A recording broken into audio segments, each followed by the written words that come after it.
ప్రియమైన దేవుని పిల్లలారా, ప్రభువైన యేసుక్రీస్తు వారి పేరట మీ అందరికీ వందనాలు. ప్రభువు పేరట మీ అందరికీ శుభములు, దీవెనలు కలుగునుగాక. ఈ ఉదయకాలం పరిశుద్ధ గ్రంథము నుండి దేవుని వాక్యాన్ని చదువుకుందాం. యెషయా గ్రంథము 66వ అధ్యాయం 13వ వచనాన్ని చదువుకుందాం.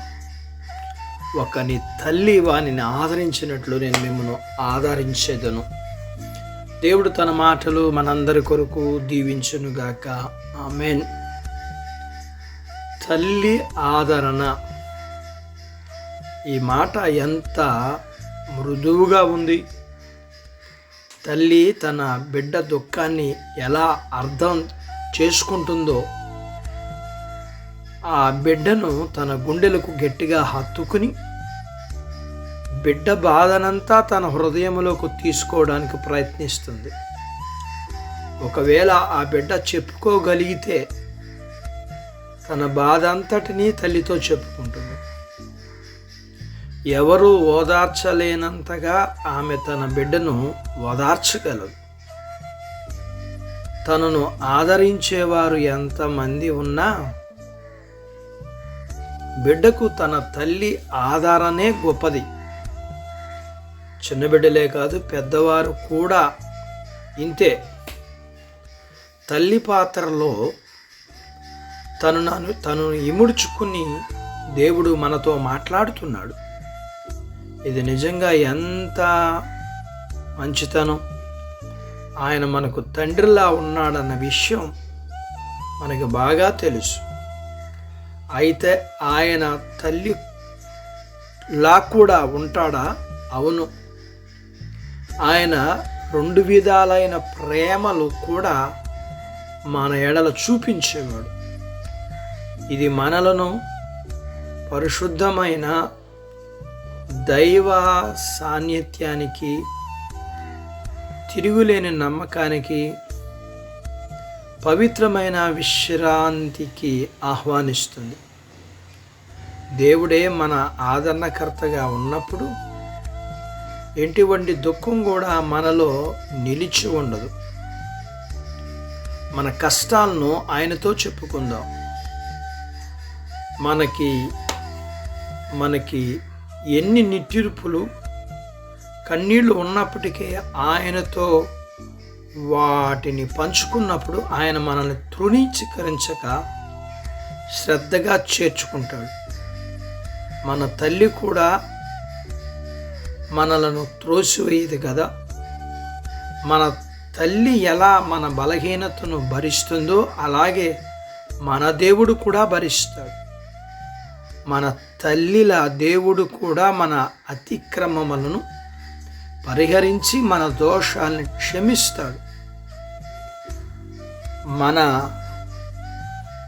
తరపున ఎక్కువగా ప్రభావితంగా, జ్ఞానయుక్తంగా ఆయన పనిచేస్తాడు. మన దుఃఖాన్ని మనం ఒక్కరమే భరించనక్కర్లేదు. అలా చేస్తే ఎంతో దయగలిగిన సాత్వికుడైన దేవుణ్ణి కించపరిచినట్లే. మన ప్రేమ గల దేవునితో ప్రతిరోజు ప్రారంభిద్దాం. ప్రతిరోజు ఆయనతో ముగిద్దాం. తల్లి తన బిడ్డల విషయంలో ఎలా విసిగిపోదో అలాగే దేవుడు కూడా మన విషయంలో ఎన్నడూ విసిగిపోడు.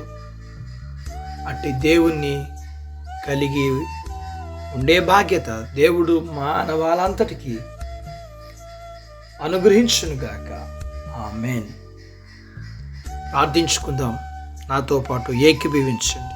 మమ్మల్ని మిక్కిలిగా ప్రేమించిన మా ప్రియ పరలోకపు తండ్రి, మీ పరిశుద్ధ నామమును బట్టి మీకు వందనాలు. ఈ ఉదయకాలం మీ పాదాల దగ్గర మీ లేఖనాన్ని మేము నేర్చుకోవడానికి సహాయం చేశారు. నేర్చుకున్న లేఖనపు సత్య ప్రకారం మేమందరము మమ్మను ఒక తల్లి ప్రేమ ఏ విధంగా మా పట్ల చూపిస్తుందో ఆదరిస్తుందో, క్షమిస్తుందో, అర్థం చేసుకుంటుందో, భరిస్తుందో, సహిస్తుందో, నీ ప్రేమ ఎటువంటిదో మాకు చూపించడానికి ఒక తల్లిని మీరు చూపించారు. ఆ తల్లి కంటే, తండ్రి కంటే మిన్నైన ప్రేమతో మీరు ప్రేమిస్తున్నారని అర్థం చేసుకోగలిగిన బాధ్యత మానవాళంతటికి దయచేయండి.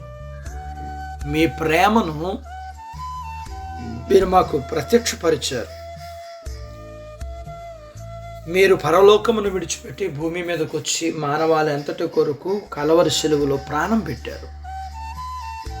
మాకు సహాయం చేయగలిగిన ప్రేమను మేము చూసాం, కానీ మా కొరకు ప్రాణం పెట్టగలిగిన ప్రేమ మీలో మాత్రమే చూడగలిగాం. ఆ ప్రేమను ప్రతివారు చూడగలగడానికి మీరు సహాయం చేయండి. ప్రతివారి కన్నులు తెరవబడటానికి, చీకటి నుంచి, లోకము నుంచి, యుగ సంబంధమైన దేవత నుంచి విడిపించబడడానికి కృప చూపించండి. ప్రతి మానవుడు మీ ప్రేమను తెలుసుకోగలగటానికి సహాయం చేయండి. మీ బిడ్డలను దీవించండి. చిన్న బిడ్డలు, యవనస్తులు, వృద్ధులు, స్త్రీలు, పురుషులు, చదువులు, ఆరోగ్యాలు, ఉద్యోగ ప్రయత్నాలు, విజయాలు, ఉద్యోగాల్లో ప్రమోషన్, చేతి పనులు, వ్యాపారాలు, పొలాలు, పశువులను దీవించండి. వివాహాలు కాని వారికి అవటానికి, గర్భం లేని వారికి, గర్భం కలిగిన వారికి సుఖమైన ప్రసూతి అయిన తల్లి పిల్లలకు ఆరోగ్యాలు, పిల్లల అవసరాలు, సమస్యలు, బలహీనతలు, రుణాల నుంచి విడిపించి మీ పిల్లలను దీవించమని యేసు ప్రభు వారి పేరట స్తుతించి ప్రార్థించి అడిగినవన్నీ పొందుకొని ఉన్నాము తండ్రి. ఆమెన్. దేవుడు మిమ్మల్ని దీవించునుగాక. ఆమెన్.